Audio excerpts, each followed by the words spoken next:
Hi, welcome to today's podcast. My name is Susan Moser.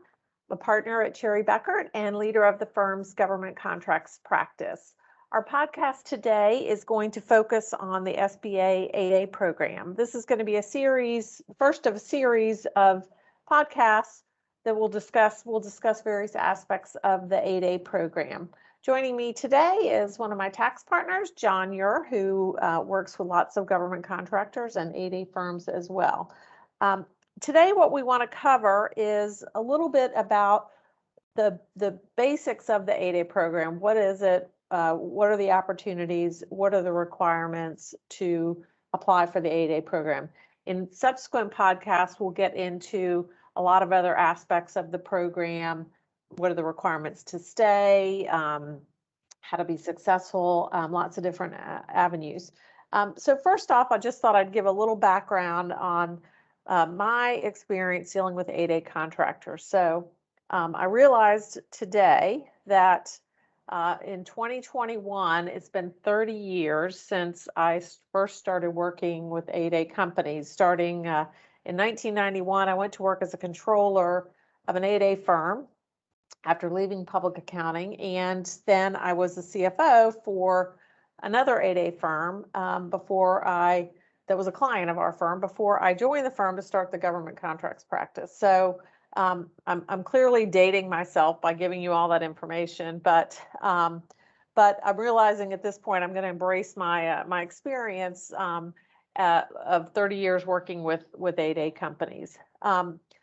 In addition to that, our firm, we work with so many 8A companies, and we've seen so many companies that have really benefited by the program. But the key to benefiting by the program is really understanding what are the requirements for the program, what do you need to do to become 8A certified, what do you have to do to stay in the 8A program, and how to successfully graduate from the 8A program. So we're going to cover a number of those aspects both today and in future podcasts. So first, let me just give you a little background on the 8A program. So the Small Business Administration, the SBA, has a number of programs for small businesses. So obviously their role is to help and promote small business in the United States. One of those ways is to create opportunities for federal contracting to small businesses. So the program's been around for a long time. Within the Small Business Administration and within the U.S. federal contracting, there are a number of goals for agencies to contract with small businesses. There's a number of different types of small businesses. There's service disabled veteran-owned businesses, hub zone businesses, small disadvantaged businesses, which is where the 8A program falls. And there's a goal of contracting at least 5% of the total value of all prime and subcontract awards to small disadvantaged businesses. So within that, the 8A program, which is honestly, it's the most rigorous in terms of the requirements and the reporting and compliance than any of the other programs. A lot of the other programs are just self-certifications versus the 8A program is an application. There's very specific requirements, which John will talk a little bit about. But there are tremendous opportunities. So in order to, if you are in the 8A program, it is a 9-year program once you submit your application and get approved. So there is a life cycle. Some companies can graduate early if they get too large or they're so successful that they don't need the 8A program anymore. But it is a 9-year program. And what it provides, the opportunities it provides, is if you are in the 8A program, you could be eligible for up to a $4 million sole source award, and that could be multiple sole source awards, where you're not competing with any other firms. As long as you're technically qualified and the government can determine that they're getting a fair and reasonable price, you can get a sole source award. There are also many, many contract opportunities that are set aside for 8A firms. So there are pools of contract opportunities that are just eligible to be awarded to 8A firms. And some of these contracts can be quite large. Any company that is in the 8A program, you have to be a small business. So there's requirements. Every government contract has a NAICS code, which is the North American Industrial Classification, for the type of work that the government is going to buy or the product. So most of those NAICS codes are either revenue-based or size or based on the number of employees. So one immediate requirement is that you have to be a small business. But if you do qualify, then you have a number of different opportunities for you. So some of the basic requirements are, in order to be in the 8A program, you have to be both socially disadvantaged, you have to be a socially disadvantaged individual and an economically disadvantaged individual. John's going to cover more information on what the economic disadvantage requirements are. But on the social disadvantage, so individuals who own companies that are socially disadvantaged are those that have been subjected to racial or ethnic prejudice or cultural bias within American society because of their identities as members of groups and without regard to their individual qualities. So there are a number of ethnic groups that have the presumption of being socially disadvantaged. That includes Black Americans, Hispanic Americans, Native Americans, including American Indians, Eskimos, Native Hawaiians, and others. So you have to meet both the social disadvantage requirement and the economic requirement. In order to apply for the 8A program, there is an eligibility checklist of things that have to be that you have to meet. And so John will talk a little bit about what some of those requirements are. Yeah, thanks, Susan. So to be economically disadvantaged, the SBA is looking at some of the net worth of an individual who owns an 8A prospect. So the personal net worth for this person has to be under $750,000, and this net worth is calculated by the assets that person owns, but it does not include the ownership interest in the company, the equity in their primary residence, or any retirement plans that are subject to an early withdrawal penalty. So all of those are taken out to get to the 750. Also, the person's adjusted average gross income, the AGI, over 3 years must be $350,000 or less, and that's an average. So, as we're making these calculations, we want to make sure that we're on a trajectory to keep that under the 350. The person also must own less than $6 million in total assets. And this is taken at the fair market value of all the assets that they own. And this is for this calculation, it does include the primary residence, and it does include the value of the company that they own. Again, if there's a retirement plan that's subject to the early withdrawal penalty, those still are not included in the 6 million. But so there's a few of those numbers that we have to keep track of as you progress through the 8A program to make sure that you don't graduate prematurely before you're ready to do so. Yep, and a couple things I probably should have said up front. In order to be eligible for the 8A program, so I mentioned you must be a small business. You must not have participated in a previous 8A program, meaning you can't apply twice. You can't be an 8A firm twice.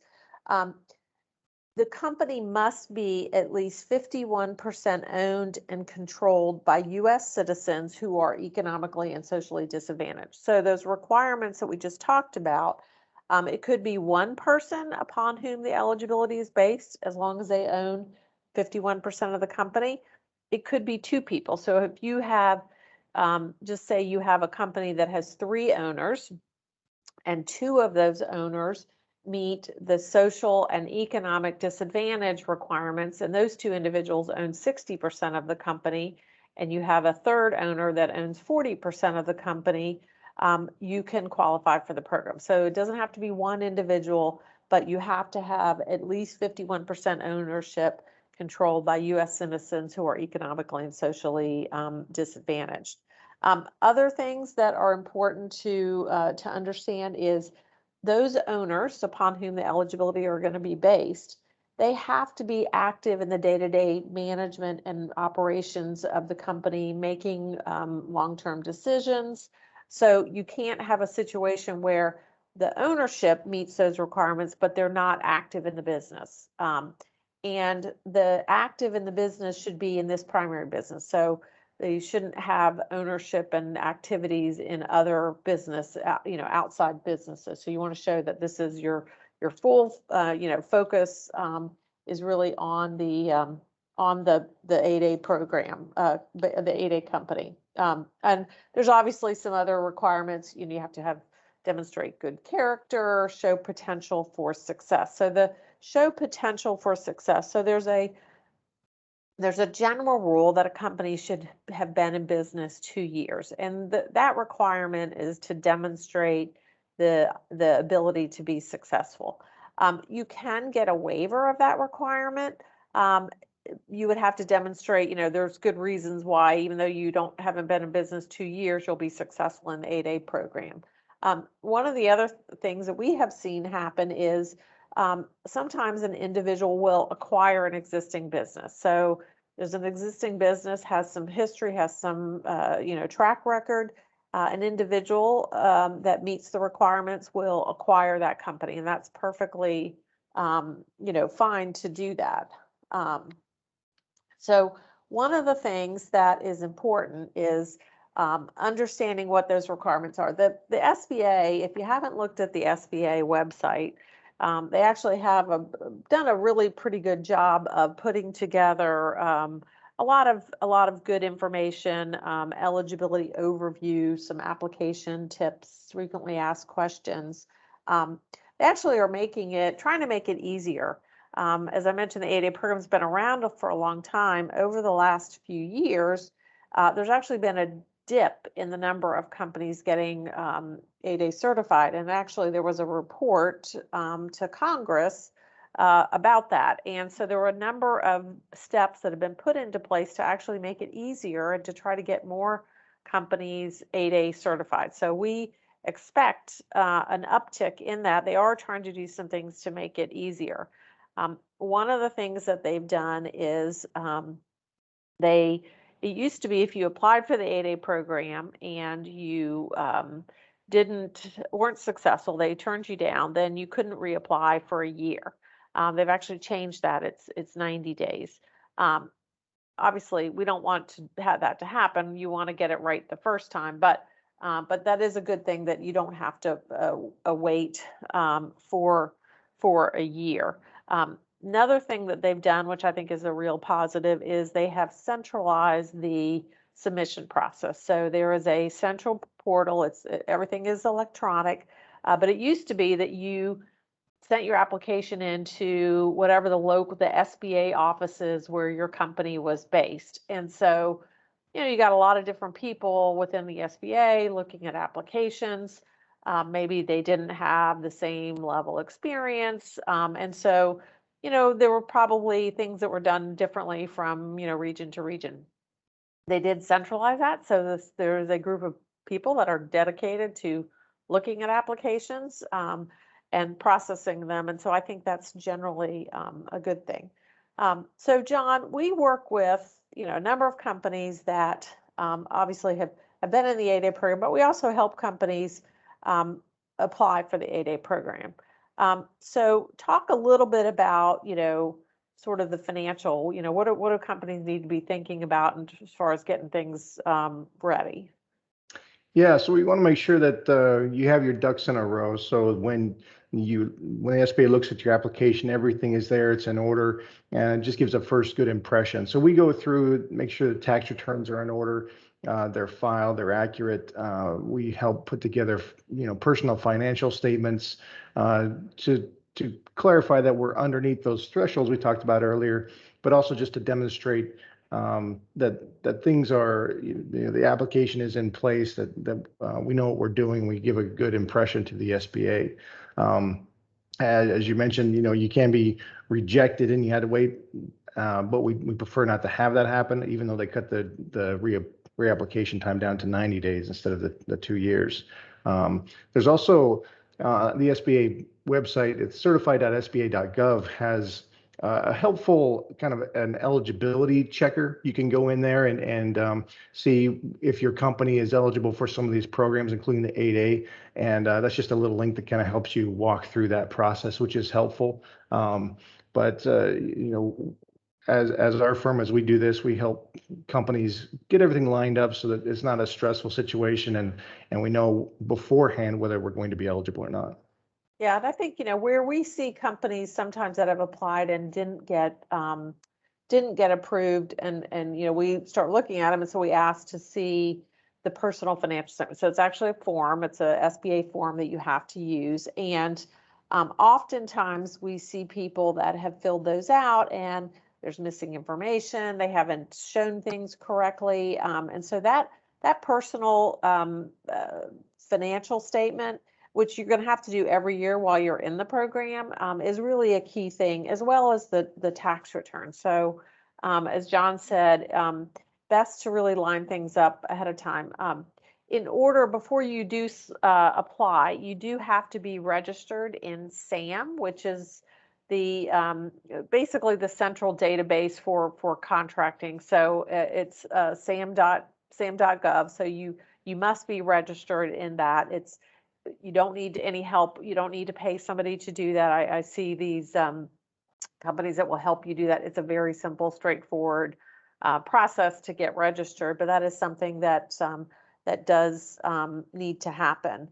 The one thing that is important when you apply, you need to meet the requirements in both fact and appearance. And so fact is obviously you meet the requirements that we outlined, but in appearance also. You want to be careful that your website doesn't say something other than the story that you are presenting to the SBA. And that may sound pretty basic, but they do look at those things. They do some Google searches. They will look at, is this individual actually running the company? And so it's important that you meet the requirements, again, in fact and application and appearance. Once you submit your application and it gets approved, then you are in the 8A program. And as I mentioned, it is a 9-year program. You do have to submit annual updates, and there's a number of other requirements, but you are then eligible for your first 8A contracts. And again, 8A sole source. Not many businesses have the opportunity to be awarded up to a $4 million contract without competition. So this is again our first overview of the 8A program. We work with literally we've worked with hundreds of 8A firms over the years. In fact, some of our very largest government contractors today started in the 8A program. So we're very bullish on it. We think it is a tremendous opportunity for companies that meet the requirements, and happy to help companies through that process, either the initial requirements for the 8A to apply, but then throughout the 8A program. So with that, John, we will probably call it a wrap on this podcast, but we'll have another one coming up soon that'll talk about after you're in the 8A program. Great. Thanks so much, everyone.